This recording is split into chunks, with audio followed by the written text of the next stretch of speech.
Boa noite a todos. Nós estamos hoje aqui com o pastor Renê, diretor executivo da Convenção Batista Mineira.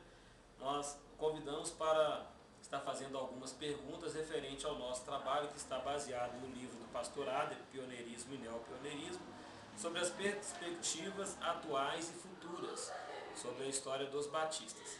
Boa noite, pastor. Boa noite. A primeira pergunta, pastor, é de acordo com a afirmação feita na página 17, parágrafo 1º, onde o autor do livro afirma que conhecer o fato religioso exige conhecer o panorama financeiro e as tendências de sua época, esse conhecimento tem que ser coerente com todos os outros conhecimentos do global do fato, às vezes mais e às vezes menos. Entretanto, impossível de ser ignorado sem prejuízo da compreensão das partes ou segmentos. O econômico e também social, e o político é religioso, na medida em que se encontram todos os fatos, se integram no homem e por ele.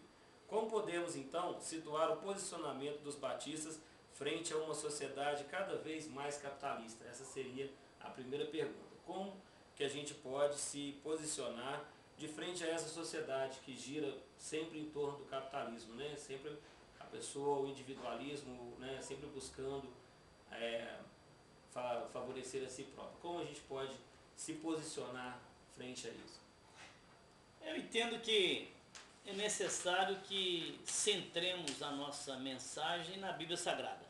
Obviamente, é preciso que seja uma mensagem contextualizada. Nós não podemos, no mundo atual, continuarmos achando que tudo deve ser feito como era feito no tempo que a minha avó se converteu, há cerca de 80 anos passados. A mensagem, a liturgia devem ser contextualizadas. Obviamente, sem ceder 1 milímetro sequer no que diz respeito às doutrinas que nossos antepassados nos legaram. Entendo que assim nós poderemos responder a esta situação, porque nós não podemos ficar presos a estas coisas que vêm e passam. A situação de juros, situação de infração, situação social, etc. Essas coisas passam e mudam. A palavra de Deus, a mensagem bíblica são eternas. Então, entendo que por aí nós poderemos responder a este mundo pós-moderno. E sobre os assuntos, né, que hoje a gente tem tratado, os assuntos polêmicos que a nossa sociedade tem enfrentado, como nós devemos nos posicionar, por exemplo, como tratar de maneira mais eficiente de assuntos polêmicos e emergentes como bioética, células-tronco, corrupção crescente e indivíduos oprimidos, né, em sua própria pátria, né, aí seria até o que o senhor já falou sobre as taxas de juros, a corrupção, como se nós devemos nos posicionar. Agora mesmo, né, um tema que está bem polêmico é justamente esse tema de pesquisas, né, com as células troncas embrionárias, né? Como a igreja deve se posicionar, baseado até mesmo no que a gente já se posicionou com outros temas polêmicos na história, né, até mesmo tratado aqui no livro, né, como na guerra e etc. Entendo que a ciência não é inimiga da Bíblia. Elas, quando corretamente interpretadas, não se contradizem. Quando Deus dá ao homem a inteligência para pesquisar e para chegar a descobertas extraordinariamente modernas, que vão ser úteis ao ser humano, como células-tronco, por exemplo, que vai permitir a cura de uma porção de doença, eu entendo que a igreja não pode se furtar a participar do processo. Quando estiver ofendendo a palavra de Deus, obviamente a igreja deve ficar contra e combater até, mas jamais cair no obscurantismo como acontecia na Idade Média. Muito bem. É porque até uma coisa que tem sido questionada bastante é justamente isso, né? Onde começa realmente a vida, né? Então, primeiro é preciso ter uma definição disso, onde começa a vida, né? Ali no embrião, onde a igreja acho que também precisa disso, né? Se posicionar em respeito disso, onde começa a vida. Para isso eu entendo que temos que ouvir a ciência. Isso. A ciência correta, a ciência que respeita, a ciência que aceita o que Deus ensina. Porque eu, como teólogo, não tenho nenhuma obrigação de ser cientista. Com certeza. Né? Então, eu devo entender dessa maneira. E como há cientistas muito capazes e cientistas tementes a Deus, nós devemos pesquisar nessa direção. Muito bem.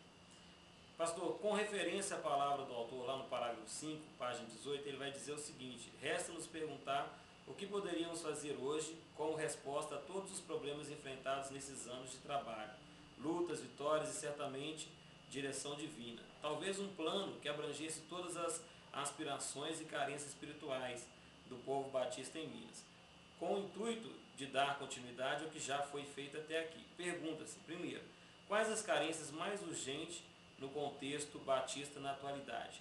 E em segundo, existe um plano de ação que supra essas carências no todo? Qual? Muito bem. A carência hoje é espiritual. O povo mineiro precisa de Jesus. Está aí na escuridão, nas trevas. Em algumas regiões o espiritismo já ultrapassou o catolicismo.